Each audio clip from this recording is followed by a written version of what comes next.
Hello, everybody. Good evening. Welcome along to the final SPFL review show for season 24-25. Everything is done and dusted. Final positions have been confirmed. We know what's happening. So to discuss it for that final time, it is myself and Connor, or as Jimbo calls us, jump scare. Which is probably fair comment, Connor. How are you? Hi, I'm all right. Aye. It's been a busy old day, you know. I'm a bit disappointed with the football results, as you can imagine, Martin. A tough one for Newcastle, but I'm confident that we'll beat Everton next week, so I'm not too worried about that. But I was out playing football for the team that I play for, Cumbernauld and Atletico, the day, and we won 9-2, so that was at least something. And I was that close to scoring an absolute wonder goal, by the way. Didn't go in, but it was very, very nearly. And then you woke up and no, it was so a throw mistake, and the boy headed it down to me towards the corner of the box, maybe 30 yards out. I just hit it in the volley first time because I seen the keeper just slightly out, and it's one of the ones that it just almost takes the paint off the bar on the way. So it was 3 inches. What position do you play, Connor? I am a striker. I'm a goalkeeper. I'm both. But I've not been a goalkeeper for a while because I've had some problems with the old wrist. I've been getting physio. So I diverted back to my younger years, Martin. All back the years you see and went outfield as a striker. Because believe it or not, I used to be a striker. People don't know this about me. But I played for Kilmarnock in my youth. And if I'd got fitter, I could easily have made it. I just chose to get fatter. Who knows? You could be going to Hearts. You never know. Yes, but just one of these things. Max asking, when is Martin getting a shave? Soon. I think soon. I'll get a shave for pre-season. Charles, that is exactly what I was thinking, mate. But obviously I can't. I know. I knew as soon as I said it. As soon as you said it, Connor, you knew that was going to be the retort. It's old Martin and young Connor. Yeah. And by the way, just to clarify, when Martin says shave, he means trim. Because Martin's like me and doesn't go baby faced. No, I can't. It's impossible. It's absolutely impossible. This mushroom looks better than me being fully shaven. It's not nice. It's not nice. Right, in terms of news from the SPFL corner, we're actually starting with Rangers, which I know that we do. 99.9% of our shows are solely focused on Rangers. But Rangers did put out a tweet or a statement to thank Barry and his staff for all the hard work they've done since they've come into the football club. And what was their final game against Hibs. I don't think this is any major shock to anybody, Connor. I don't even consider it breaking news, to be brutally honest with you. It's what we all expected. It's what we all knew was going to happen. End of the season, Barry goes back to his can't even say the word, ambassadorial role. Yes, that one. He'll go back to his media role, and it's no surprise. No, it is no surprise. And look, I'm happy that he'll stay about the club in the ambassadorial role and that he's not just going to park that in and all, because you want to have your legends round the club and being involved and being representatives for the club. And Barry, to be fair to him, is a fantastic advocate of Rangers Football Club, and as an ambassador is a great person to have. But as a manager, the reality of the situation was simply that he wasn't good enough for the job. I don't think that's a bad thing to say. I think yesterday on the reaction, there was some misunderstanding over the comments I was making. I was never suggesting that Barry was good enough for the job. I was never saying that the job he done was a great one, because it wasn't. Loads of issues. I was pushing back slightly in the notion that it all got so much worse under him. I think it was going that direction anyway. Is my point. Now, he was brought in to improve it. He didn't really. That's a problem. I mean, I've seen people yesterday suggesting, Martin, that it might have been actually a better shout putting Neil McCann as the man in charge with Barry as an assistant, because he's got more experience. But at the end of the day, the club made the decisions that they made. I think all we can do is thank Barry for coming in and giving it a go. You know, it didn't work out, but we can thank him for the effort, for coming in to try and bail us out of the shitter. I mean, let's be honest, we were out of everything when he came in, apart from the Europa League, and we all knew it was far-flung to suggest we would win that, although in the end up, I feel we should have done better against Bilbao. I think that'll grate on us. But listen, it's not really breaking news. It's what we expected to happen, and we'll see in the coming days and weeks who the club put in position. And I know we say it every season, and it feels the cliche thing to say, Martin, but this to me, more than any other time, feels like it is vital to get that decision right. With this takeover, everything coming, it has to be got right. We have to get the correct person in place. Hopefully, the Americans will have their fingerprints over that as well. But back in the summer, and then we go again. You know, people always laugh at us and say, "Oh, you're always next season FC." I always push back on that, Martin, and go, "Well, when you're at the end of a season that's been shite, you can really only talk about next season. You know, there's no point in going over old ground because everything that needs to be said about this year, I think, has been said." And Martin's on mute. I said it absolutely has, and I'm on mute. There we go. That's exactly what I said. Yeah, and look, for regular viewers, you know, the afternoon rabbles back tomorrow at 12:30. That will be discussed and more. Who knows? We may even have some news to talk about. Yeah. And not just. Yeah, just by the way, to Giant Scotsman's point, and I'm sure we'll talk about the game tomorrow later on as we usually do, but I agree with you, and we were saying this yesterday.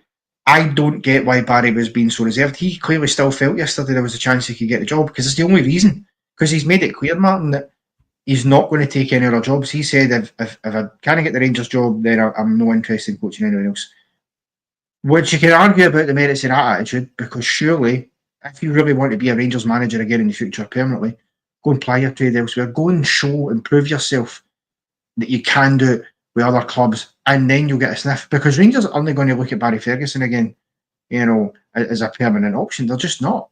No. And I think he's done himself a disservice. But with that there, you're right. Maybe not calling him a dick, right? Because that would have got my fine. That was Barry, and that, which is why I'm not a manager or anywhere near any sort of professionalism in terms of football. I'd have been straight out calling Nick Walsh and Andrew Dallas a dick. Yeah, I think you had to be stronger at it, because the chances were, I know he had an interview for it on Thursday, and I get that, but the fact is, reality was always he was never likely to get the job. And if I'm Barry Ferguson yesterday, I'd just took the gloves off. At that point, what are they going to do? Can I give you a touchline, man, if you're never going to be in a touchline again? No, and you could notice a difference in his attitude yesterday, I felt, in his pre-match, which was kind of what I was saying to you. Maybe it wasn't so much, maybe I got it wrong with the Eggman stuff, but it was clearly a change in Barry in the pre-match for that. But listen, we'll get to that. He's disappointed things didn't work out for him, and he's disappointed he didn't get the job, 100%. You know. And I get that. And you know what? Connor, we'll get to that, though. We'll get to that, yeah, I promise. We'll touch on that a bit later on. Let's get on with the show, or we might be here until midnight, shall we? Let's start with, as painful as this is to start with, Connor, this is the SPFL show, excuse you. This is the SPFL show. So that was me just throwing up in my mouth because I know what's coming. Yeah, you know what's coming. You know what's coming. This is the SPFL show, so we do have to speak about the game at Parkhead. Celtic won, St Mirren won. Celtic lifting the title. And I'm going to be brutally honest with everybody watching, and I apologise to our neutral viewers who are watching, but it is a game I couldn't bring myself to watch the highlights, right? So I'm hoping that Connor has. What I want to start with, Connor, actually, though, is with, and I feel as if all our shows lately have been a bit of St Mirren loving, right? But I want to start with St Mirren. Outside of Rangers and Celtic, the only other team, well, I mean, it's obvious it's going to be very difficult for all five teams to avoid getting beaten the last 5 games, but in the post-split, St Mirren unbeaten. Yeah, honestly, fantastic stuff for St Mirren. Unbeaten in the top 6 is remarkable. It almost feels unfair that they end up finishing 6th, to be perfectly honest with you. They deserve better than that. And actually, weirdly, there's that weird dynamic as occurred because Hearts won the day. The points tally looks like Hearts have got better points than St Mirren, but the reality is that's not the case because Hearts were playing the bottom 6. St Mirren, for me, honestly, I cannot, and Graham, who's normally in, and he might pop in later on, and a couple of other St Mirren fans that joined us, I can't speak highly enough of them. Again, it's criminal, Martin, utterly criminal, that Stevie Robinson is never considered for the bigger jobs when they come up. Hearts didn't even give him a second thought. Aberdeen didn't give him a second thought. And you think to yourself, why? What more does Stevie Robinson need to do? What?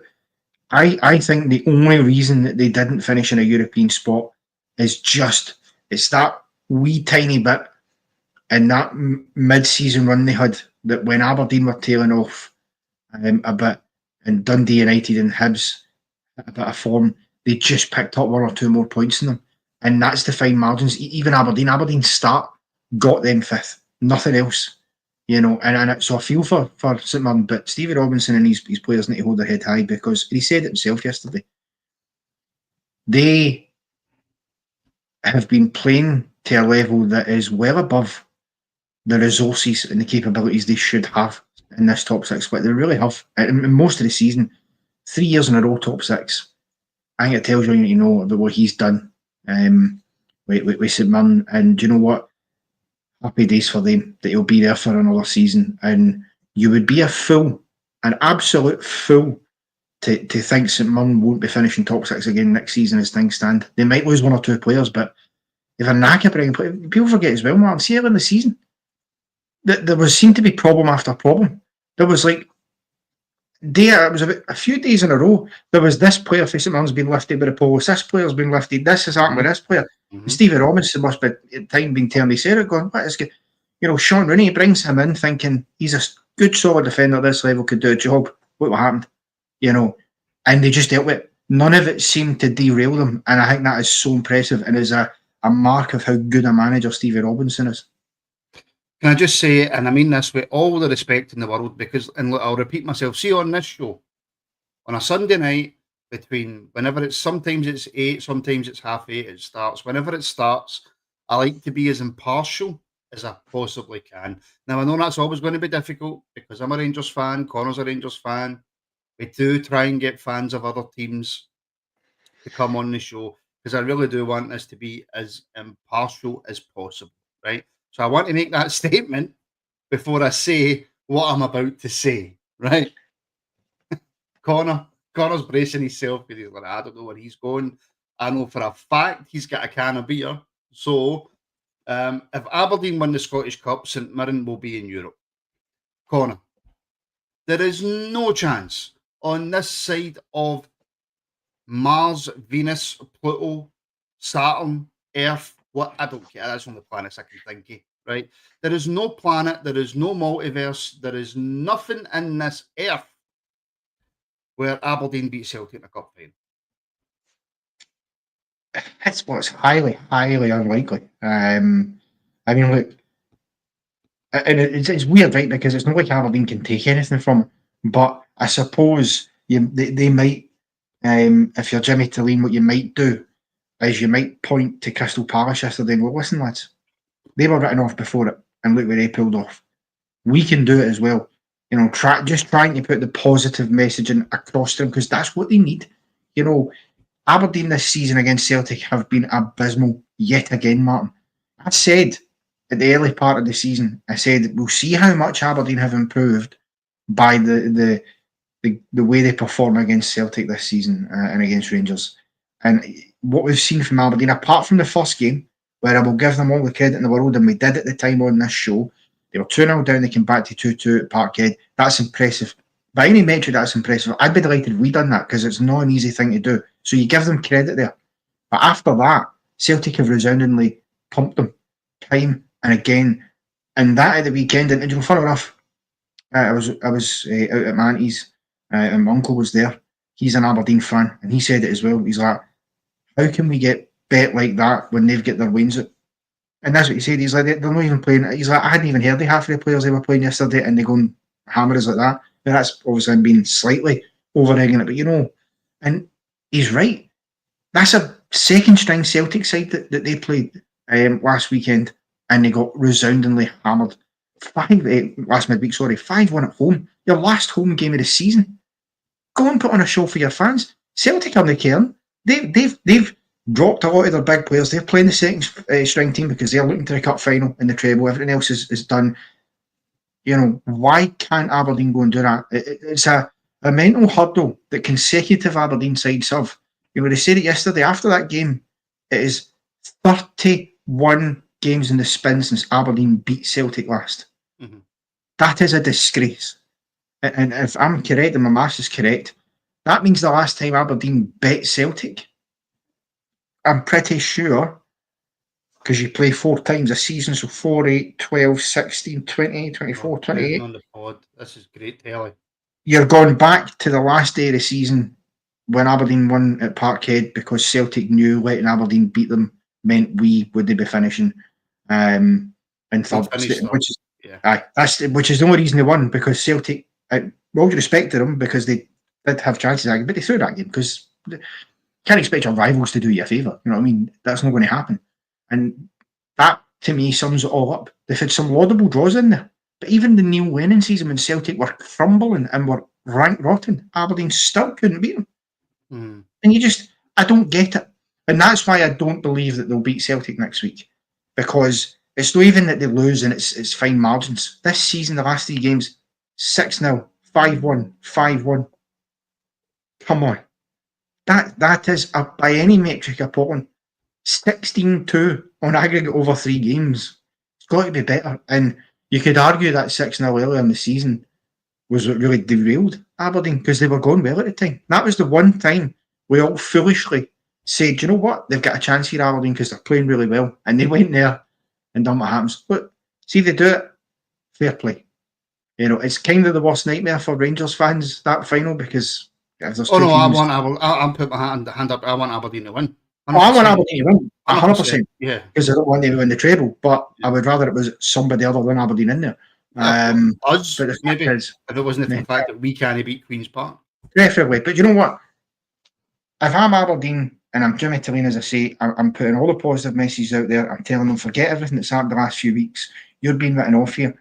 Go and prove a point. Because see, even if they do what they done, was it last year, the year before, they took Celtic to extra time and penalties. See, even if they do that kind of effort, that's all you're looking for Aberdeen. And you just don't see it. So, yeah, the 2 hopes are winning next week. Bob Hope and they hope. Yeah, and that should be nice. And that should be very, very nice. And it's the only time in my life I want Aberdeen to win. And I'm not scared to admit that. I'm really not scared to admit it. In terms of Celtic, Connor, 94th minute equaliser. I would say that's lucky, but again, as painful as this is for me, you can't say it's lucky because Celtic are the masters at it. They never give up. They keep going. They got that last minute goal. Not that it really meant anything. Let's be honest. The game for both teams kind of meant nothing. But again, I suppose it just shows you a mentality from a team who have quite comfortably won the title. Yeah, it does. And some of the things I see here, I'm not going to be popular with our usual viewing audience, so I will apologise straight away, but it is a Scottish football show, so I do have to call it as I see it. First thing to say is, it was almost written in the stars, wasn't it? Last league game of the season, at Parkhead, or behind, James Forrest comes on, you just knew. It's one of the things you're like, when you see that pop up on your phone, you're like, of course James Forrest scored in the last minute. The last game he would have had the chance to score in this season, apart from the cup final next week, the last league game, of course that's when he scores his first goal this season, because that's him now scored in 16 seasons in the drop for Celtic. And to be fair, right, yeah, and you have to call this as you see it and be honest, fair play to James Forrest. That is impressive. He has been an incredible servant for Celtic in his time there. I didn't realise just how long he's been. He's been there his whole career, but his first goal that he scored for them back in 16 years ago was 2009. That was, I think, Tony Mowbray was the manager at the time, and I think it was Aidan McGeady that set him up. So that was a long, long time ago. And the fact he's still there and he scored this year, despite injury problems, give him all the credit in the world. But that's the kind of mentality that's the reason why Celtic have won the league this year and are odds-on favourites to win a treble again. That, and it's just one of those things. Their mentality never stops. Even after the game, Callum McGregor, because I'd watched Sports Scene and I'd seen some comments he said after the game that, I'm happy when we won the league and that, but I'm raging about that game today, and I'm just trying to think of getting to next week and refocus again. See that mentality? That is a relentless mentality of someone who's like, I don't care that game meant nothing. I don't care that the league's showing up. I'm no happy that we drew that game, and I can't wait to get out there next week to go and win that cup. That's the kind of mentality that we need, Mary. There's some players in our team who do have that, to be fair. There are one or two. Raskin, absolutely. Martin, nobody could hear you there, but Raskin is correct. Yeah. But, yeah, and I just think you've got to say they've done what they need to do. Have Celtic been at their scintillating best this season? No, they've lost 4 games. Seen a normal season where Rangers are playing well. 4 games can be enough. That married up with a few draws to not win the league. I mean, it's one less than they lost the season they did lose the league. So yeah, but we also have to say, as Connor, they've scored 112 goals. Well, I was going to say that. And only conceded 26. Yeah, I was going to say that, which is remarkable. And I have to hold my hands up and say that I was guilty early in the season of saying, maybe Celtic's defence or their weak point. See, as long as Carter Vickers is in there, which he has been the majority of this season, it can be solid to get past them. In fact, when you consider they've only conceded 26 goals, 6 of them in the league have came for us. In fact, more than that. 7 in the league have came against us, because I forget, obviously, we drew 1 each there. So that tells you the ruthlessness of it, and the goals that they've been scoring. It's been scoring for fun. And listen, 32 goals more than us. Yeah, that's the thing. The head-to-heads this season have been tight. There's no getting away from it. I think Rangers have, despite the fact that Celtic obviously are the ones winning the trophies, in the head-to-head games, Rangers have been better than Celtic, apart from the first one. But that's by the by. Graham Souness said it years ago, though, Connor, didn't he? Graham Souness said, I would happily lose every game to Celtic if it meant we won the league. Well, yeah, absolutely. As I said, Celtic lost 4 games this season. If all 4 of them had been to us, the result would have still been the same end of the season. They still would have won the league. You know what I mean? So, yeah, give them credit where it is due. They're probably going to win another treble, which is a fantastic achievement for them. I'm one of these people that thinks when trebles start to be won seemingly so easily, almost every other year, it takes the shine off how special they are. An achievement for listen. It shows how relentless Celtic are, and I'm not taking it away from them. But, you used to think about until they started winning all these trebles, it had only been done a handful of times between both sides over the years, In fact, until they won their first one under Brendan Rodgers, we were the last to do it back in 2003. So it's difficult, but it seems to become a routine for them. And, yeah, I think I've said enough good things about them, Martin. Well, actually, what I was going to say next before we move on to the next game is, and again, I don't know, and I'll be honest with you, right? This is why I want fans of other clubs to be on this show, right? Obviously, I don't want Celtic to get better. I want Celtic to either stay as they are or get worse, and Rangers to get better, and Rangers to go on and win trebles and win leagues. And again, I don't know the answer to this question, but Celtic are about to pick up another treble, right? And I'm not laughing at that. I'm laughing at the insanity of what this question is going to sound like to people. Will Celtic fans, will Celtic coaches be overly happy at how this Celtic squad, the shape that this Celtic squad's in, the kind of way that this Celtic team in the league have played this season? Or will they be thinking to themselves, all right, we're going to go on, we're going to win a treble, but we know what's happening across the city, we know what's happening at Rangers, we know that they are going to improve, we know there's money coming in, and of course you have to improve every season, Connor, every club does, right? But from winning a treble, consistently winning the league, will Brendan Rodgers be looking at what he's got and thinking, well, we need to improve quite a bit because we haven't been anywhere near as good as what I think we should be? Listen, there'll be an element of that, as there should be for most teams in this season, but there will be, because I think when you look at it, it's the depth, and you don't normally associate that with Celtic, but I'm looking and thinking, don't get me wrong, they've had some promising signs that the boy Kenny, since he's got into the squad and been doing well, he's done okay for them. He looks like he could be another good shot for them in the long term. Hatate will be a massive blow. He goes in the summer. That's a massive loss because he's important. He's an important cog in that midfield. I think as well, given all the injury issues he's got, I'm not sure you could rely on another full season at James Forrest either as a backup coming in. He might go in the summer. Luke McCowan obviously is brought in to be that future role, but there are some. There's noticeable drop-offs. Even Celtic make changes and they go to their bench. There's some areas, not all, but there's some areas where that does change. I mean, yesterday, for example, and it shows where they will probably strengthen. They started with Paulo Bernardo, who I think after his initial first season last year where he was okay, I don't think we've seen anywhere near his top levels this year. I think he's been one of the few that you can say Celtic probably hasn't hit the heights. And he came off yesterday and he's replaced by Yang again. It's a fairly young enough lad to come in, but isn't there. And the reality is Celtic's ambition is higher than just winning the league. That's an expectation, just as it is for us. Mm-hmm. Their ambition has got to be better performances in Europe. Now, they'll claim, well, we managed to get out of the league phase this year, and they did. Credit was due, they did. They played the three teams that finished at the bottom, but you've got to beat who's in front of you, and they've done that.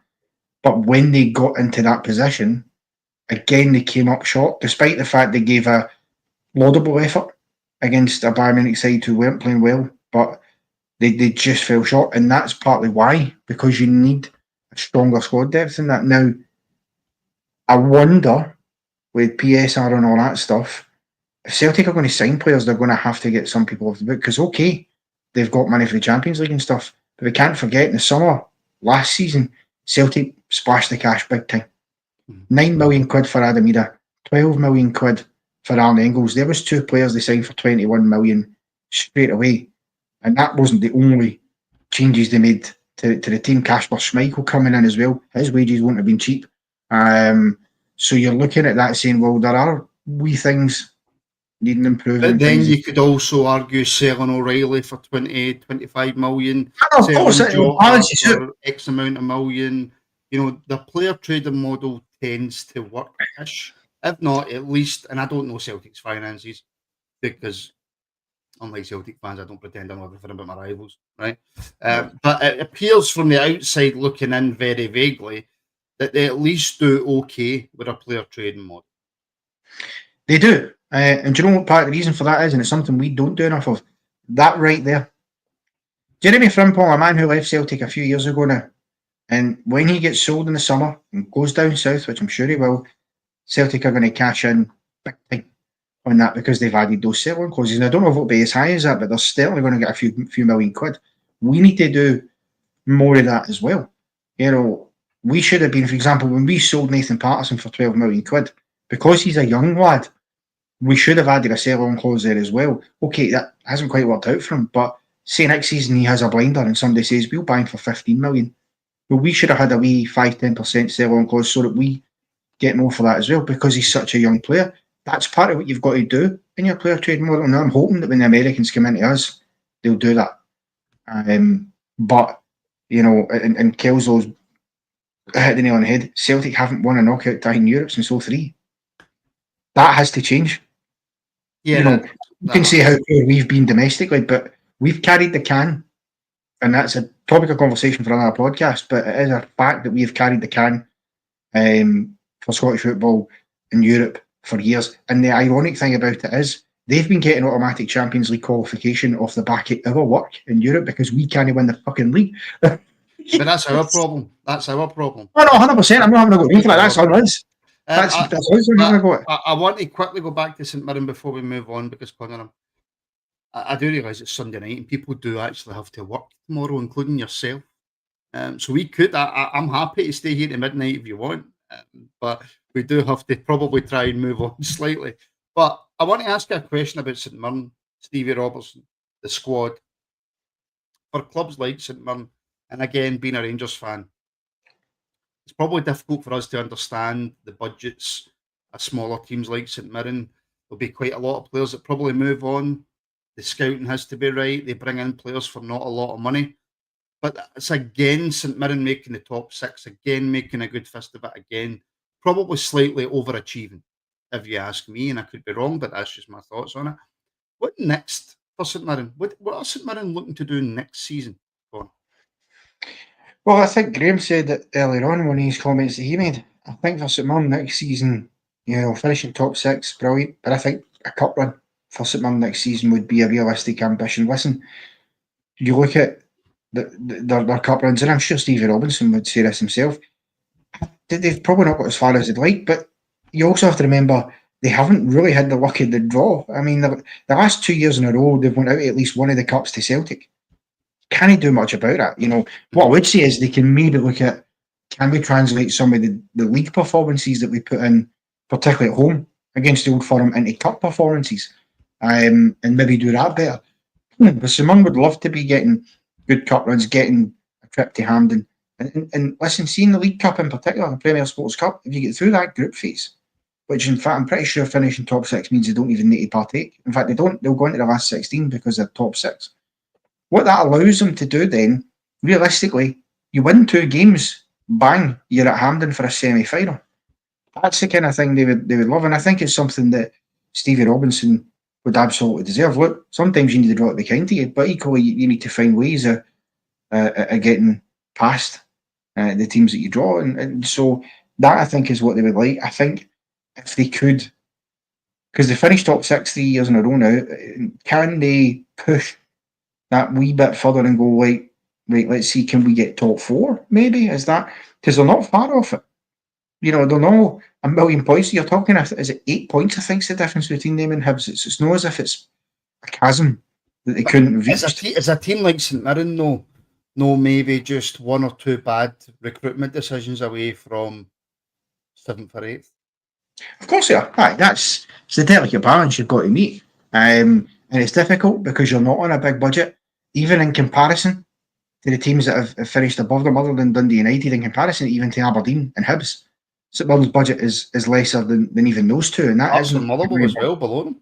Aye, Hearts and Motherwell below them. So that makes it difficult. It means that they've got to spend sensibly and make sensible decisions. And that also means sometimes you look at the free market, go, is there a player there we can bring in? That's why you'll see them as well looking at the Championship and thinking there's talented players in the Championship who could make the jump, but you've got to get that right.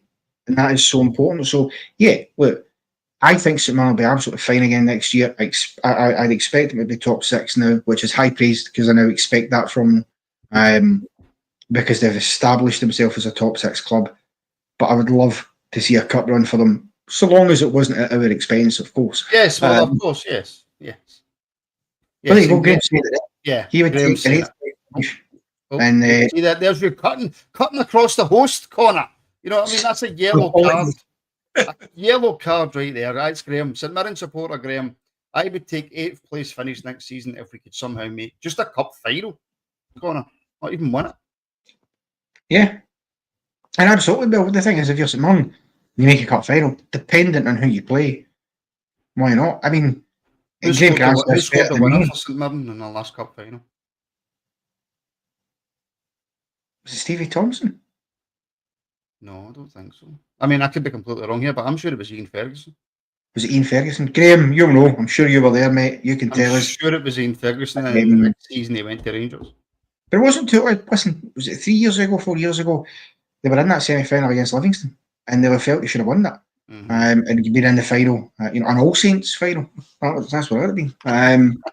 But so that I'm sure will still great in them because they'll think missed opportunity. So they'd love to get that chance again. And again, listen, it depends on the draw, but I see St Mirren as a club who can never ever thought they would get there. Oh dear. Sorry. Oh goodness me. Moving on. No, that was a terrible joke. I do apologise. I did not just Google All Saints songs. But yeah, one strike, I suppose, is all it would take. That's another All Saints song, apparently. That's the beauty of Google these days, I suppose. Dundee United 2, Aberdeen 1. No, do you know what? I don't care about why this game went. It wouldn't have been a surprise for me, Con. Coming into this, Dundee had lost every game in the what do I call it, a group phase? A group phase, the last 5 games. Dundee United had lost all of them. Aberdeen have been Aberdeen. Oh, well, I do apologise. Get up, you Martin. Yes, you were correct. I've just not got a lot of love for Stevie Thompson, so that's why I remember Dean Ferguson. But it wouldn't have been a surprise. I'll be honest with you, I was really disappointed with Dundee United when they played us in that last game. I felt that they were extremely, extremely defensive. Well, even when they got on the ball, I know they created a few chances, but that's just because of how poor we are. I was very, very disappointed with them. Aberdeen, Connor, or Aberdeen. They are indeed. And cheers, George. It's always good to get Larry on the gaffer, which I do more often than not. It's not difficult to do, to be honest. I mean, this was a weird game, because Aberdeen had themselves firmly in the box seat at half time. 1-0 up, and against the Dundee United side, whose form since the split had been poor. And Jim Goodwin admitted that himself. He said, look, it's not been good enough. And you'd have felt that Aberdeen would have had enough to see it out, to get the win, to maybe add the second goal. But the risk is always there when you don't get that second goal. At Dundee United, they've got a threat. This is the thing. Despite the fact that their form hasn't been great, they always pose a threat. Because look at Sam Dalby, for example, up front, always a threat, and obviously scored the penalty yesterday. Even other guys that they brought on as well, guys like William Moe, Alan Campbell later in the game, Payton. I mean, Payton has scored a few goals for them this year, actually. Krapanovsky as well. So they've got good players, and Aberdeen should, have had to be wary of the fact that if you don't kill this game off, that home crowd are going to get up, and the belief will be there. Once they got the equaliser, which fair play to Declan Gallagher, it's a good header. It's a well taken. He's kind of at fault for the Aberdeen goal, isn't he? He is, but he makes up for it with the equalising goal. One of those things. It always seems to be the way, doesn't it? How many times do you see that a defender makes a howler to let one team score, but then ends up scoring at the other end himself, or you get an own goal for a defender and then he scores at the other end. This is one of these it's a weird part of football. It does tend to happen, but he done well, Gallagher, and then the penalty is sloppy from an Aberdeen point of view. I think it took me a couple of watches to fully see it because the angles weren't great and it was bodies in the way. I was glad to ask you, Connor. What did you think about the award of the penalty? Because the angles that I've seen, I was like, I can't really see what's happened here. It was tough to see because the angles were really terrible. But I think from what I could see, it was a lazy leg that was left out. And to be fair, if you're going to do that, the player's going to go down. Is it a slightly soft one? Yes, it is, because I don't think there's an awful lot of contact in it. But, to quote that famous philosopher, Chris Boyd, whether it's a soft-boiled egg or a hard-boiled egg, it's still an egg. And so for me, it was a penalty. Because you can't, why are you dangling a leg there? And I know there's that franticness because it's in the area and you're panicking, you're trying to stop it. But actually, there was a couple of players around him, and I don't think he had control of the ball. I don't think he was actually going to get in the end of it. So sticking that leg out gave him exactly what he needed in that moment. And I don't think there was any question that Sam Dalby was going to score that when he stepped up. I don't think it was in doubt.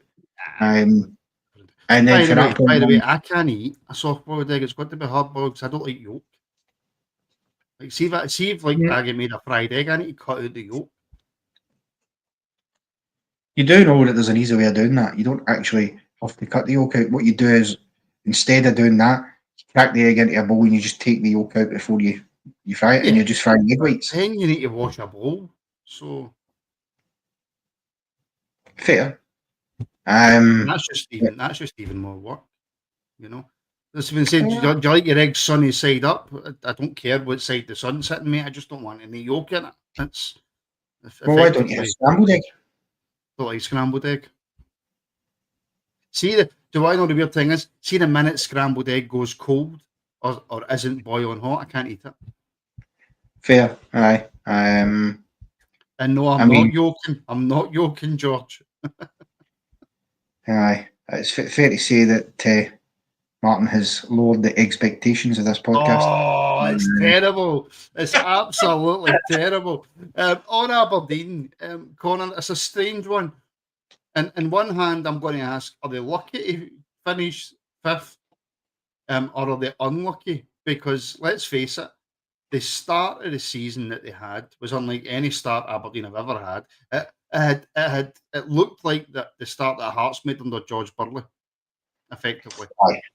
But it went on for a bit longer. And you're actually, I mean, I was never sitting thinking, I always knew Hearts were going to fall off, right? Aberdeen, sorry, were going to fall off. I didn't expect them to fall off the way that they did, though, Connor, right? So are they lucky to finish as high as fifth? Well, the table doesn't lie, you know.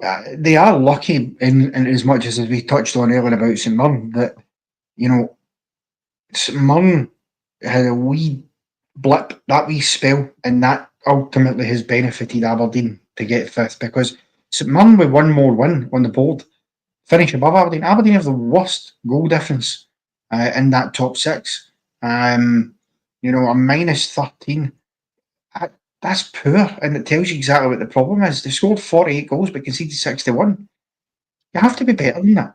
You know, I mean, when you look at the fact that the only teams with worse off that goal difference are the bottom five, even Hearts, who finished 7th, had a better goal difference. That's been their Achilles heel, is keeping the ball at the back of the net. They broke all sorts of records this season, by the way. They broke only Dundee United have scored less goals. Yeah. And as I say, they broke all sorts of records this year. Some good, some not so good. They broke the record for the best start they've ever had to a season. That the amount of games in a row they had went and won was remarkable. Mm-hmm. And then, you know, since then, fallen off a cliff. They took 10 points for the last 28 games of the season, which shows you how remarkable the start they had was, by the way. Mm-hmm. Sorry, 28 points for the first. What they on 50? I had the maths in my head there and I fucking lost it. Aye, that's right. Aye. They had. You can do it, Connor. We all believe in you. I know. I can do it. Yeah, no, it's such a poor end of it, you know. They took so many points. It was, you know, their first half of the season, and then they just fell off. As I say, that 6-0 to Celtic in the cup seemed to kill them. Yeah. And I don't really get why, to be perfectly honest with you, but because sometimes you just have to dust yourself off for that, and they didn't recover. They really, really didn't. You know, it was ridiculous. You know, as I say, it was 28 points for the first 10 games of the season, and then for the last 20 games of the season, they took 10 points. That's what it was. There he got it. He got there, folks. He got it. The rest was made up in the middle, obviously, when they did pick up one or two. I think that's absolutely remarkable, because not only did you have your longest winning run, but then they went on the longest run without winning a game. It was like 14 or 15 games without a win. Mm-hmm. And at that point, you were questioning Jimmy Talleen, because you were thinking, surely Aberdeen aren't going to be sacking another manager. And listen, I'm glad they didn't, because I still think Jimmy Talleen's a good manager. I think he's realised. Questions asked, though, Connor? Do you think there will be? Well, I think what Jimmy Talleen's realising, and to be honest with you, when I look at him in his interviews, particularly after games against Celtic and others, it's like it's dawning on him, and I don't think he gets that there's a mentality problem at Aberdeen that just seems to always be there, that they'll go so far and then they always have to fall off a cliff. Think about it. They were... Yes, Kelso, that was an easier way of saying that. They only won 22 points since mid-November, you're right, but I just complicate things. Don't let it put you off, but Connor, you keep going. No, they for me, I just think... I look at them and I think you should be doing better. Aberdeen should be finishing third this season. I mean, I remember earlier in the campaign when they were sitting second and we went up to Pittodrie. It's fucking fireworks displays and everything. You'd have thought it was a Champions League final the way they behaved. And now, I get it, they were excited at the time, and so they should be. And then when they bet us, They were in dreamland because that was something they hadn't actually done for a couple of years, despite how poor we've been. Mm-hmm. But you knew, and you did before anybody else, because I maybe felt things were slightly turning for them, but you knew it was going to drop off eventually, and it did spectacularly. So look, they've got an opportunity this coming weekend. If they win the Scottish Cup, then that puts them into the Conference League next season, which is huge. A massive If they win the Scottish Cup. Hibs will be hoping Celtic win it. They probably would anyway, but because that would give them that Conference League spot. If not, they'll need to qualify. So it's important. But I like that about the Scottish Cup because I like having that extra weight added to it. That now Aberdeen really need to go for this. Otherwise, you'd worry that they'll get through the first round of qualifying next year. And Dundee United, Connor, managing to finish fourth, first season back in the top flight. As much as I'm disappointed with how they play, they've struck gold with Sam Dalby up front. But I suppose, as much as it pains me, you've got to give Jim Goodwin a hell of a lot of credit. Well, I tell you what, that would have been a bittersweet moment for Jim Goodwin yesterday to beat Aberdeen of all teams, to hot foot them into fourth after how poorly things ended for him there. I mean, he was staring down the abyss of his career, quite frankly. You weren't sure. Dundee United, to their credit, took a punt on him, and they obviously felt, look, despite what happened at Aberdeen, there's still a good manager in there, and they've been proven right. There is, there's levels. I think, and again, Graham will testify it. He done a fantastic job at St Mirren before he left to take the Aberdeen job. That's why he got it. He done okay at the start of Aberdeen, and then it completely nosedived. He lost to Darvel, get pumped off Hibs, and get sacked before he got into the dressing room, which is perhaps half because he was still going to get sacked, but maybe not that quickly. And then obviously go to Dundee United, bringing them up was brilliant, and it's easy to forget that, because it feels like they're an established team and because they should be a top flight team, but it's easy to forget that's a newly promoted team coming straight up and finishing fourth in the league, and straight into another European opportunity. That is a tremendous achievement, and they've done it with a very decent squad without being brilliant, if you get what I mean. Because see the team the squad they had on paper when they get relegated a couple of years ago, should never have been relegated. People looking at that squad going, "We've signed Stevie Fletcher in that. I mean, that's a great piece of business. You're bringing in these experienced guys. They should be fine."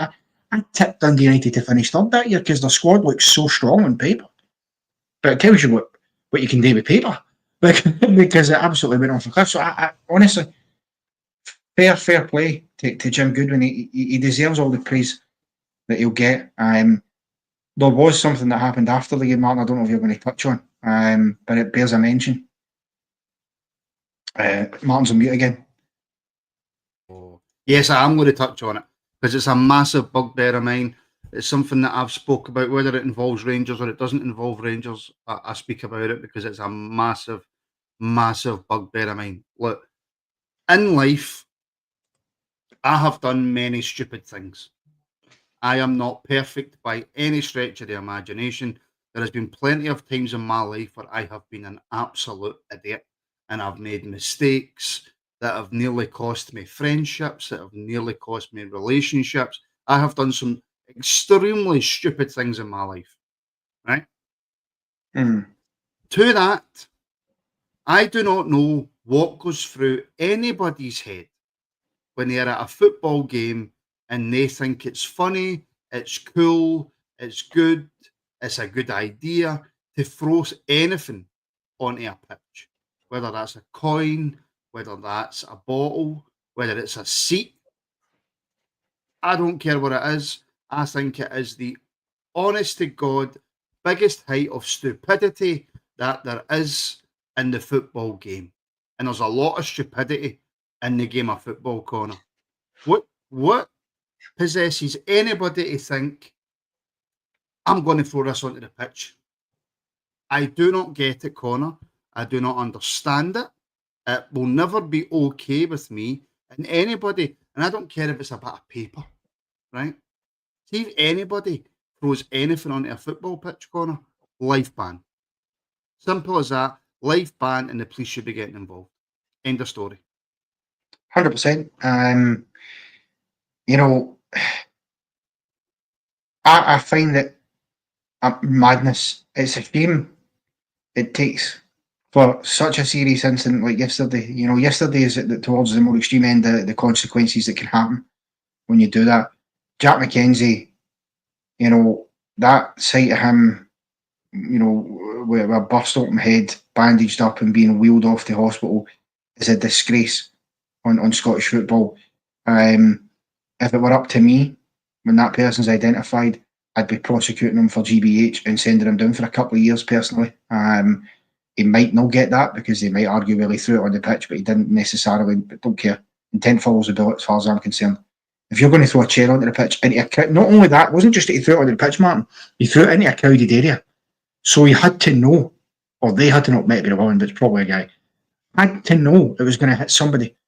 And with a total disregard, just threw it on. I honestly, moronic doesn't even cover that. It is an absolute disgrace.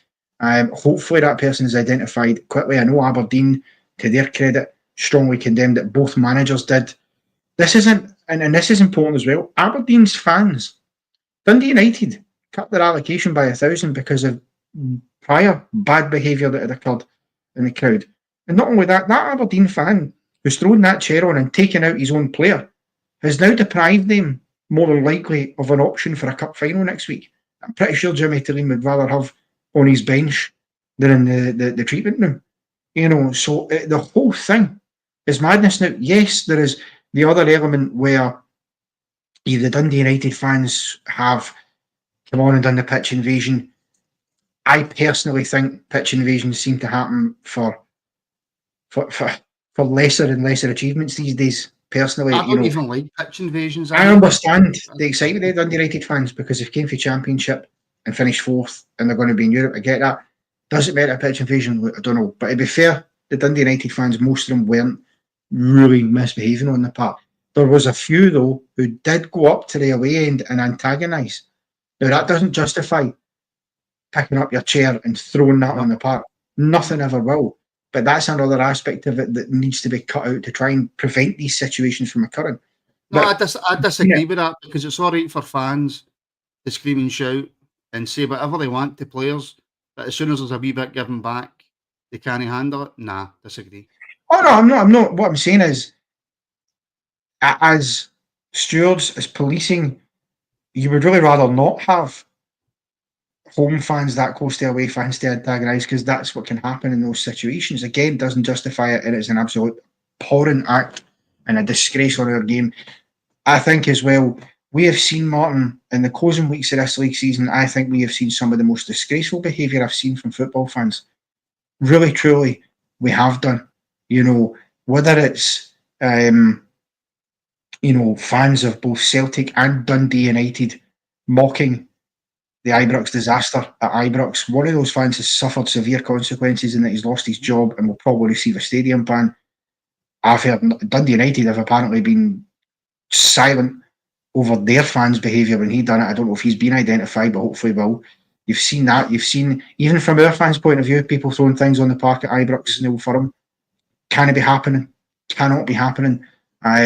So there is a real epidemic of people. And I get the heat and the passion, Martin. We all get that. See, when you're watching football for that 90 minutes, you absolutely hate anybody on the other side because you're so determined to win.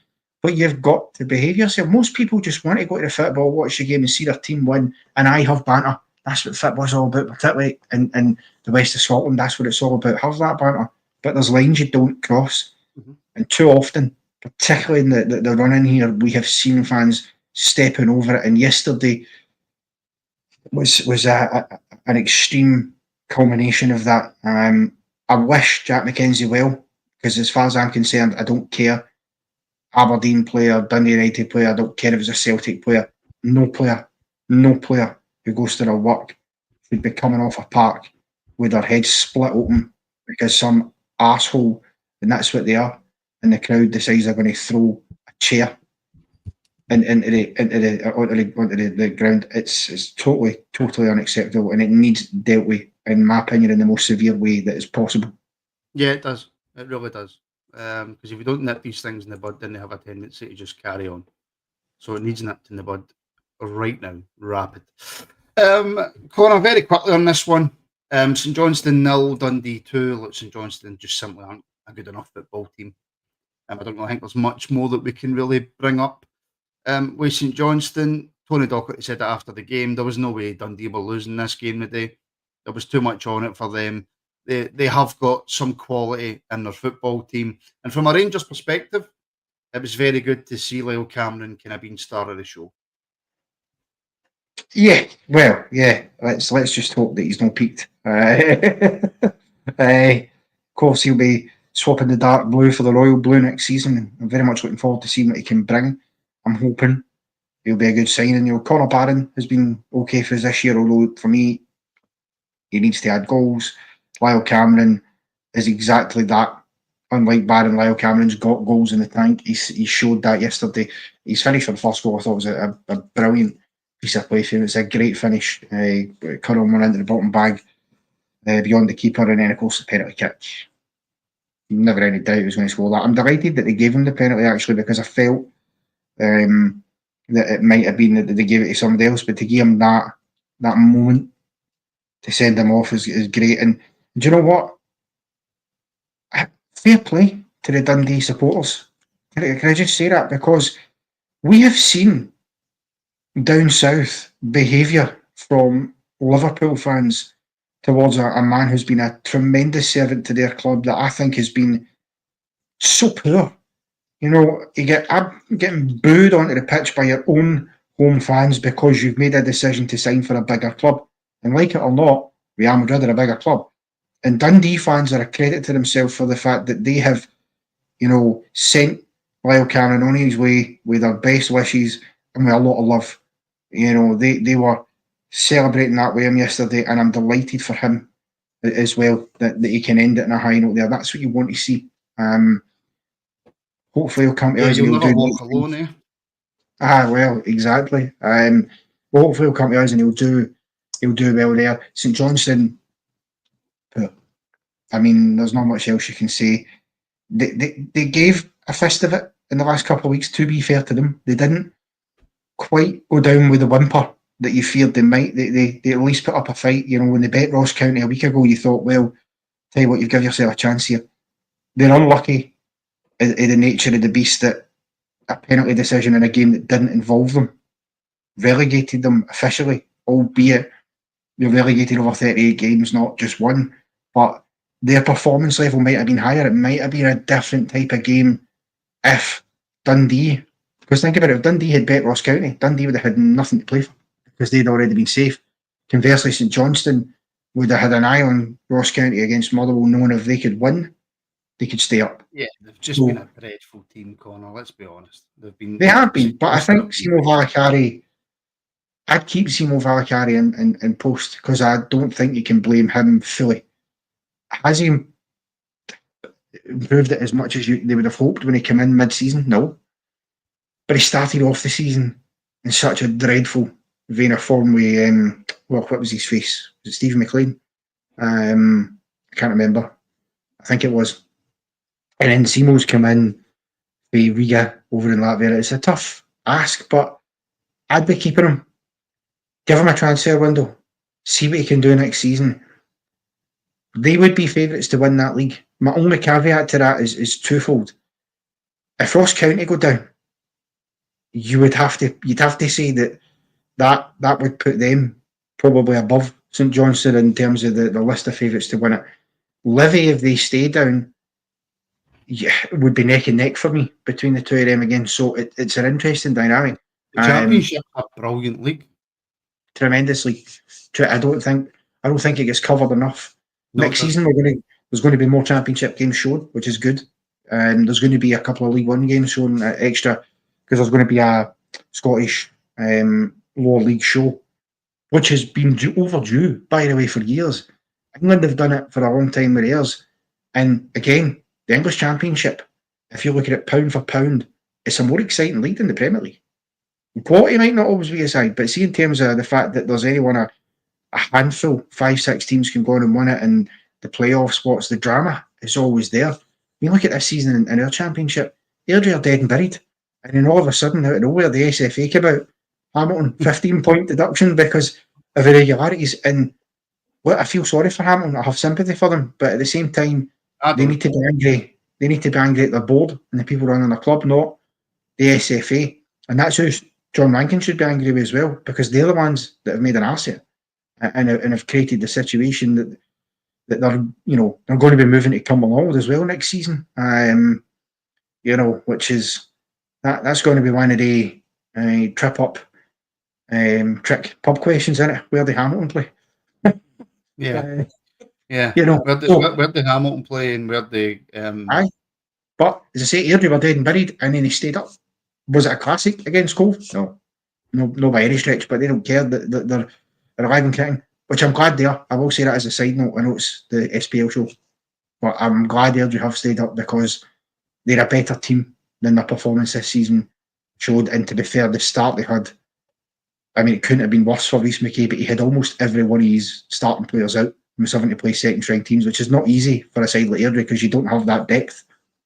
Yeah, and I might have selfish reasons. Yes. Maybe. We'll see what happens.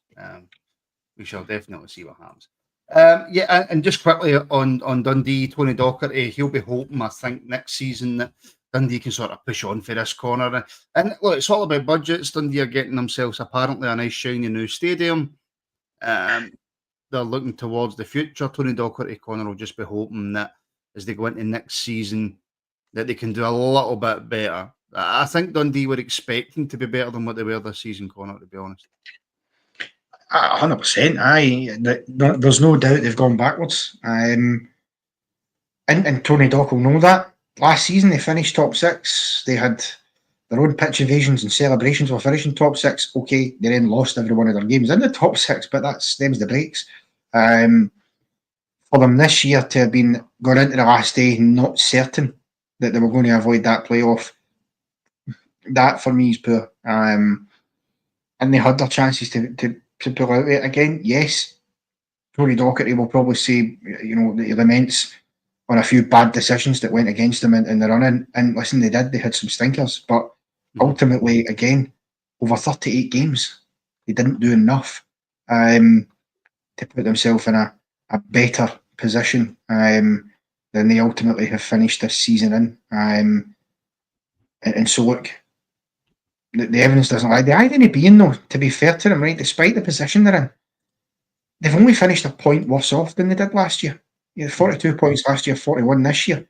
The difference has been that they've made up to that 41-point mark by the fact they were in the bottom half this year. And if you'd have said to Tony Dock, you'll get 42 points again, you'll stay on 42, but you'll finish sixth, he'd have taken that. I do worry for them, though, because while Cameron's gone out the door, there's one or two other players in their squad that you think they might attract attention. Not necessarily for Rangers or Celtic, but if you're Aberdeen, if you're Motherwell, if you're Hearts, Hibs, why wouldn't you, for example, have got a boy there in Palmer Holden, who I think is a terrific young player? Simon Murray surely must attract attention. I was actually thinking, Connor, if your Hearts and Shanklin goes, not as a goal scoring replacement, but from a quality perspective, are you looking at a Simon Murray for Hearts? I don't see why you wouldn't be. Again, 20 goals this season, 20 goals last season. You can't argue with the numbers. He's been. This is why people are saying he should be in the Scotland squad. And quite frankly, if he'd been wearing a maroon Hearts jersey this season, he would have had a Scotland call up. I guarantee it. That's a damning indictment on Stevie Clark on our national setup that because Simon Murray plays for Dundee, he doesn't get a look. But you scored more than 20 goals in a season for Dundee. Slightly more impressive than doing it for Hearts, personally, because you're going to get more opportunities to do it at Hearts. So, yeah, if Shanklin goes, which I suspect he very well might, then if I'm Hearts, I'm definitely looking at Simon Murray. Because what would Simon Murray cost you? Realistically, for Dundee, you're going to get him for under £1 million. Well under it. So that's a bargain, an absolute bargain. I'm not sure Hearts would look at Kevin Nisbet. Rangers might. Hearts, I'm not so sure given he played at Hibs. I don't think Rangers look at Kevin Nisbet. I wouldn't take him at Rangers, but I'm sure all possibilities will be considered. There was a time I would. When he was at Hibs, I'd absolutely took Kevin Nisbet. Yeah. In fact, at one point when him and Shanklin were firing for Hibs and Hearts, I said Rangers could sign both of them. and that would be a brilliant. Well, film there was at one point both Rangers and Celtic were looking at this. Yeah, aye, absolutely. But yeah, it's a disappointing one for Dundee. But you know what? What's Dundee's aim at the start of the season in the top flight? Stay up. They've done that. Job done. You know, that's simple as that. Tony Dock will stay in situ. Maybe. You know, there is a vacancy that's opened up in South Ayrshire. It may attract Tony Docherty. Whether they would sign him as a manager after Derek McInnes, given the similarities, who knows? But it's weird how that tends to happen in football. Yeah. Although, and I know we'll come on to them, if I'm Kilmarnock, I'm going for Stuart Kettlewell. And conversely, if Tony Docherty leaves Dundee, if I'm Dundee, I'm going for Stuart Kettlewell. I'm Kilmarnock. I'm trying my best to persuade Stevie Robertson and Mirren. Listen, we've got a wee bit of budget here. Do you fancy coming to us? But listen, we'll talk about that more because we will do a full roundup, not on awards, but just a more in-depth look at next season and stuff like that for the Scottish Football Show. We'll definitely do all that. And I really don't want to spend any time really on this game, Connor, but just mention it. Kilmarnock 0, Hearts 1. This was an end of season, nothing matters game.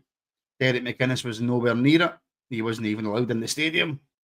As Connor has just disappeared. Connor, are you with us? Connor? I believe Connor has exited the building. Bear with us, folks, as we wait on Connor coming back. I'll make my point anyway.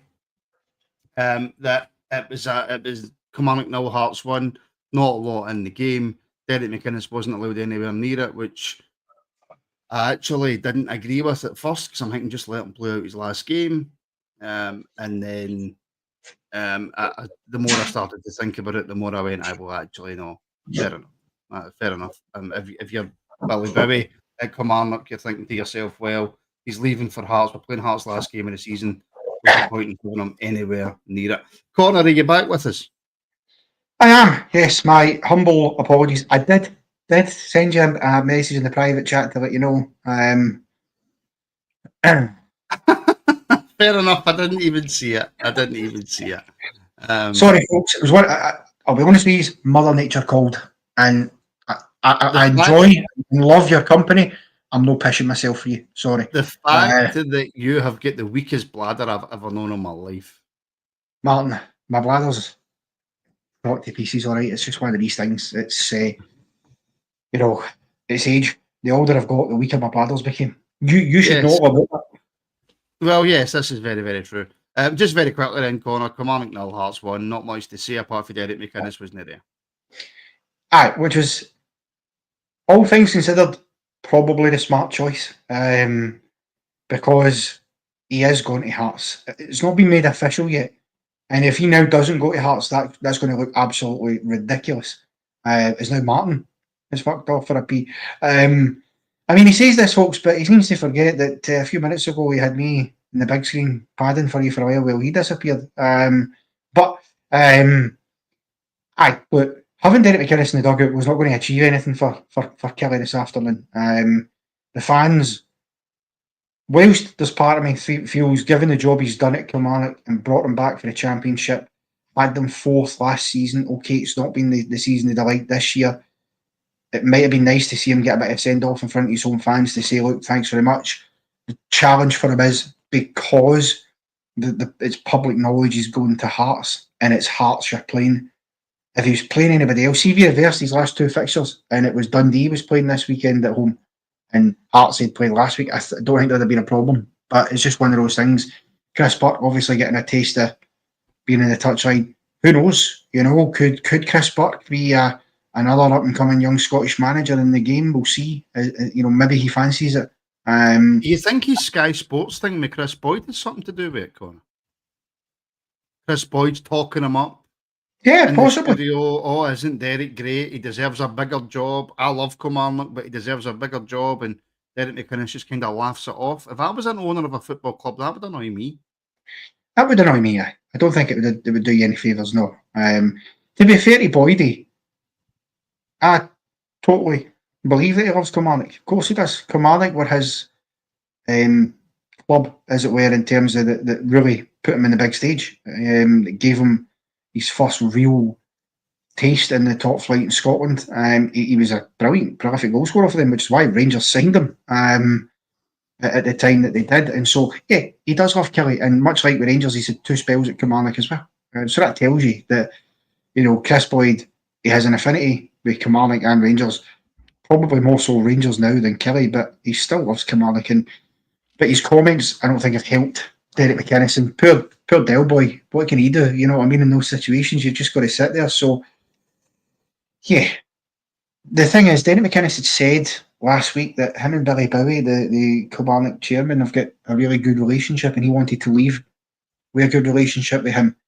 I'm not sure if they have or haven't left it off. I don't know, because he said they used to go for lunch, apparently. Every week they would go and get a coffee and lunch and that, so they're obviously pals. But you can't blame Derek McInnes. Hearts is a great opportunity for him. Mm-hmm. He's done that penance at Kelly going to the champion. I mean, I think Derek McInnes done Kilmarnock a favour by taking them over in the championship, because whatever people think of Derek McInnes, he is by far not a championship manager. He's a top flight manager. And he took that step down to go to Kelly to get his opportunity to get back in the seat after they left Aberdeen. And give him his due, he'd done well. And I think Hearts, I think this is a sensible appointment for Hearts. I really do. I think for a change, they've went for the obvious but sensible option. Instead of trying to push boats out. And I mean, quite frankly, see if Hearts had brought in Derek McInnes after Stephen A. Smith left, Hearts would be top 6. I'm telling you that now, because much like Liam Fox did, one of the things that Derek McInnes would have done straight away is he'd get Lawrence Shankland up top where he belongs. Playing Lawrence Shankland behind the strikers in midfield is mental, and I don't know why Neil Critchley persisted with that, because that was something Stephen A. Smith was doing earlier in the season as well, so that seems a mad thing. But good luck to Derek McInnes, and Kilmarnock, I'm sure, will make the right appointment for them as well going forward. Yeah. Ross County 1, Motherwell 1. Big game for Ross County, obviously, depending on what happened in the Dundee St Johnstone game. Ended up, it doesn't really matter what happened in that game. Ross County, Motherwell, because Dundee won. Ross County finished 11th. Motherwell, it's not that they didn't look that interested. I think the Motherwell manager hit the nail on the head that it took them about 45 minutes to get into the game, because Ross County had something to play for. Motherwell didn't. Draw, probably a fair result. Aye, absolutely. But I think from a Motherwell perspective, first of all, regardless of the fact they didn't have anything to play for in terms of league position and they weren't going to go higher or go lower, realistically, they owed something back to their fans. They gave them a good home performance to send them off with a 3-0 win during the week, which is credit to them. But there was a decent wee crowd of Motherwell fans that made the long journey for North Lanarkshire up to Dingwall, because that's no a short journey from Motherwell to Dingwall. That's 3 hours. Well, you went to Peterhead recently, and that was about 3 hours. I think Dingwall's even longer to get there and back. So I think they owed the performance to those people who went up and showed that support, because I tell you what, that's a long journey to make, Martin, for a game that means nothing in the grand scheme of things. And I think to Motherwell's credit, in the second half they did that. Counting the first half, you could see they were playing for their lives. They couldn't control what was going to happen over in Perth. That's why going into these last game of the season, Martin, even if it is a last game shootout, you'd rather have it in your hands. You'd rather not have to hope somebody does you a favour. You'd rather just know if we do our job and we win our game, that's all that matters. Unfortunately for County, it wasn't the case. By God, are they going to this playoff though? 3 years in a row. And you just wonder, 3 years in a row. Will their luck run out this time? I mean, they made the greatest of great escapes with that comeback against Partick Thistle. Was it last year, 2 years ago, when they lost 2-0 at Firhill and then went 1-0 down at home, 3-0 behind they were in that game going into the second half. that game was cut and that was done. They were down. And from nowhere, they stormed back into it and they managed to win it. And they need to take that spirit, that fight with them. But I worry for them because I just think there's only so often, Martin, that you can be in that position. Mm-hmm. Eventually, the trapdoor's going to open and you're not going to survive it. And I think, I'm not sure if Well, the first line... actually, Connor, before you give your opinion on that was going to be my next question. It was going to be more, so I think that's a better conversation than the actual Ross County Motherwell game. Is Ross County Livingston, Connor, who do you make as favourites? Because everywhere that I'm looking, everyone that I'm hearing talking about it, barring, I think, Cammy Kerr on Sports Scene, everybody's making Livingston the favourites for this. Well, Ross County will have the second leg at home. That's the one minor advantage that they get by virtue of finishing second bottom in the Premiership rather than third in the Championship. That's the one... second in the Championship. That's the one wee thing they get. They get that home tie second, and we've seen how important that was in the Partick Thistle game and last year as well for them. That's been huge. That's what's won them it. I think it's tough. I think Livy at home, if Livy can get a couple of goals in front or take a lead up to Dingwall, then you fear that the Ross County might not be able to produce those goals again. But I have to be honest with you, and it goes against the grain of what the majority of people are saying, but I actually do make County just a slight favourites because as decent as Livy are, Livy away from home recently, they've not been brilliant. They got a win against Partick Thistle at Firhill, but their last couple of league games, they took it to the wire. Absolutely, they did a good wee run, but they've had stop-start this season at Ross times. County are in dreadful form, Connor. They are, but sometimes that actually works more for you than against you, because sometimes now they know they're in that playoff. That pressure that they've been feeling to try and get themselves out of that situation in the league is gone. And that almost can create a freedom at times where and in your head you think it shouldn't, because they're the team that could go down. But sometimes that creates that freedom where you can go, right, puff of the cheeks here. We know we're going to have to do this the hard way, but guess what, lads? We've done it the last couple of years in a row. We can do this. Go out there, play with that freedom, like your life depends on it, because it really does in terms of Premiership football. For the sake of grass pitches, I want County to win, because if Livingston win, a quarter of the Premiership next season is going to be played in plastic pitches. And that means that Rangers will need to play at least 9 games, at least 6 games on a plastic surface next season. Possibly anywhere up to 9 if all 3 were to finish in the top 6, which they won't. But that's a worry. And the irony is it's supposed to be the last season with plastic pitches. But I still make County just marginally favourites. You're talking 51, 49, 52, 48%. It's so tight. But it's weird though. I say that I want County to, but I really like David Martindale. I wouldn't mind him being back in the top flight. You know what I mean? And I get why some people don't like him because he's passed, but there's just something about the man that you can't help but feel like him, because he's stop him getting a few jobs. Of course it is. Of course it is. Well, that's fair or not. You could debate in another show, but he's a brutally honest man. He's one of the most honest managers I've ever seen. I mean, and to be fair to him, what I liked this season, I don't know if you realise this, he, after Livingston drew 3 each with Airdrie, a game I was at, by the way, was absolutely a fantastic advert for the Championship. I mean, what a game of football. He came out after that because they were 8 points behind Falkirk at the time.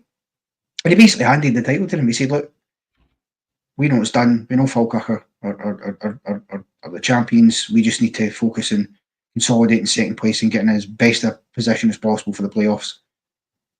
What a stroke of genius. Because if they had won that, which they nearly did, because Falkirk had their stumbles, you'd go, oh, he's played the mind games perfectly there. And so he's good at that, which I like about him. But I know, until they get rid of that plastic pitch, please stay down. Fair enough. I hate plastic pitches as well. I detest them. Final game of the weekend that we haven't actually spoke about, Hibs 2, Rangers 2, Connor. We mentioned Barry, obviously, that's him now leaving his managerial post at Rangers, which I would imagine, along with Neil McCannell, McGregor and Billy Dodds. The Moroccan coach, but not really mentioned in that, so not too sure what's going to happen there. But look, we've got plenty of time to discuss Rangers. Let's have a quick look at Hibs and David Gray. Possible, which is Scotland's such a strange league, right? So Brendan Rodgers is about to win a treble. And I'm about to ask you, Connor, should David Gray be manager of the year?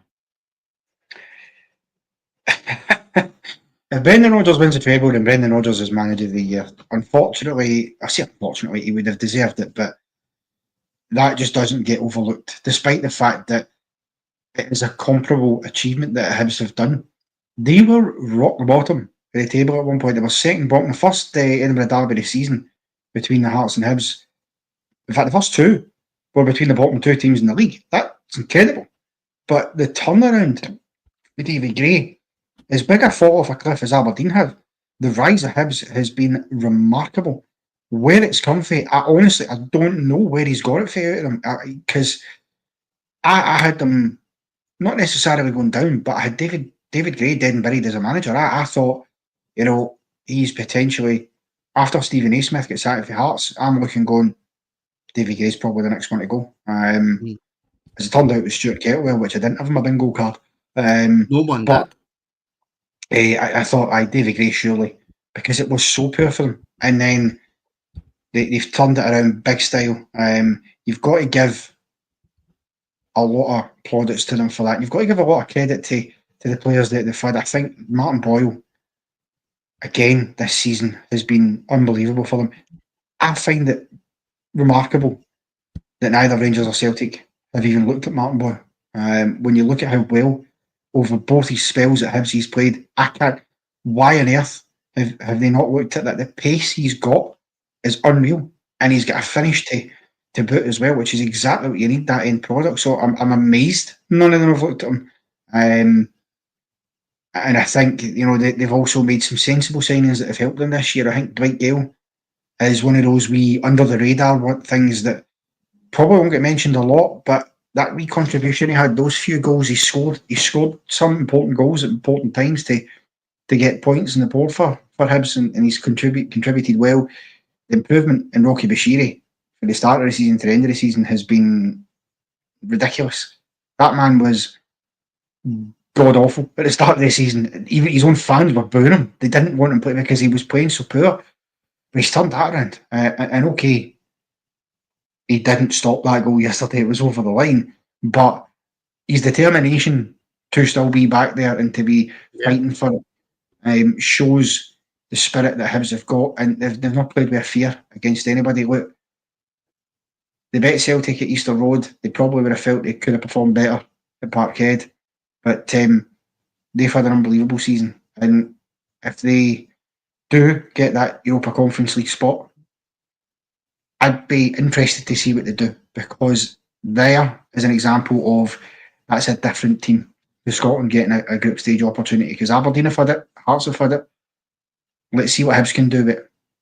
Yeah, we definitely need more Scottish teams to improve in that regard. But listen, we've done a full reaction to that game. So for the last 5 minutes, Colin, I want to get your opinion on something else, and I suppose it's a takeaway from the Hibs and Rangers game, right? Moving forward, and I don't know what can be done, and it's much longer than a 5-minute conversation, right? But I'm going to ask you this question once, you're going to answer it, and before it pops up on our top left-hand side, 1 hour 30, your answer will be given and finished. Yes. Right? Moving forward in this country, Connor, I don't even know if I want to ask this question. Officiating in this country, Connor, needs to improve dramatically, right? And that's not just from a Rangers point of view. That's from an every club in Scotland point of view. We've seen the penalty that was given against Ross County the other day, last week or whenever it was. We've seen the goal that wasn't given Hibs Rangers. We've seen the goal in the cup fight, the penalty that should have been given against Celtic in the cup final. No doubt Celtic fans will point to 4 or 5 decisions that they should have had, as will Hibs, as will Hearts, as will Kilmarnock, as will everybody. Connor, how poor is the officiating in Scotland? Bear in mind you've got 4.5 minutes.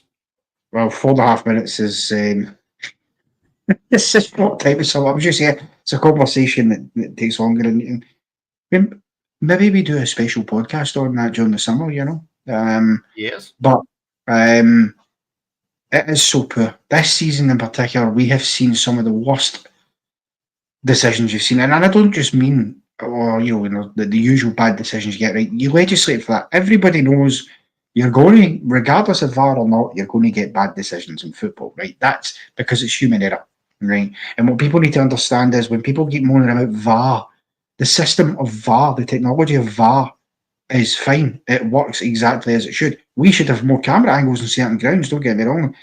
And that's something that needs looked into. But it's the guys that are behind that screen making the decision. That's your issue. That's your human element. Now, you'll never take that out of the game. But there have been some blatantly obvious decisions this season they've got wrong that cannot happen. It's referees sending players off wrongly, going to a monitor and still sticking with an incorrect decision, despite being told by VAR that the decision is wrong, or maybe not in those words, but being told, look, I don't feel this ticks the boxes. And listen, I'm not just talking about Nick Walsh and Diamandi. I'm talking Chris Graham sending off Dan Casey against Kilmarnock. I'm talking other decisions like that we've seen. That's where it's got worse for me. I'm all for referees going to the monitor and sticking to their guns. It was the right decision. There's too many now sticking by incorrect decisions, and that's unforgivable. And then you see in midweek, and again, we said it earlier, you're relegated over 38 games, not won. But a decision that totally shifts and shapes the entire dynamics of this weekend and what it was going to mean for Dundee, Ross County and St Johnstone is made that it's a wrong decision to award Ross County a penalty kick. It's not a penalty kick because you're looking at that saying that the Dundee defender has had his shoulder pulled back, which is why he's fell back and his arms up. If you're going backwards, that's a natural reaction. And his own player heads it onto his fingertips for a yard out. Those are basics. Those are easy decisions to get right.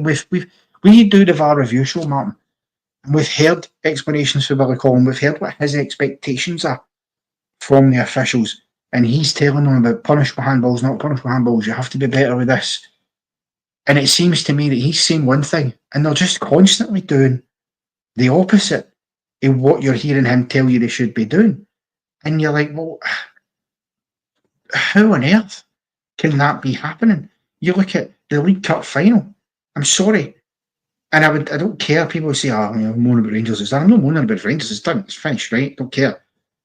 From an officiating point of view, that could have been St Mirren against Annan Athletic.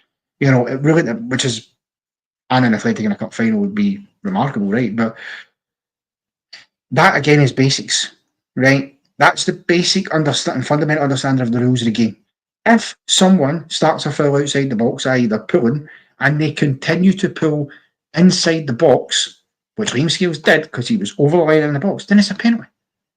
That's where the issue is. It's basics. That just is an understanding of the law of the game. And so, yeah, it needs improving in the summer. There's work needs done. We need to look at the possibility of, if not goal line technology, can we add a couple more cameras to help VAR get these decisions right?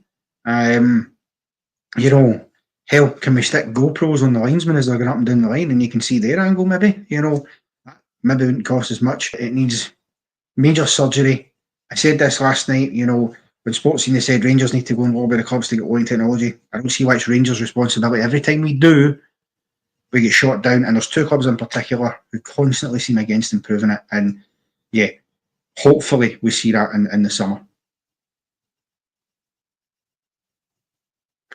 And Martin's on mute. He's giving me a compliment. I absolutely ruined that because what I said was that was absolutely perfect, Connor, and I absolutely ruined it. So my apologies. Listen, folks, that will do us for the final SPFL review show for season 24-25. However, the show will not be going away.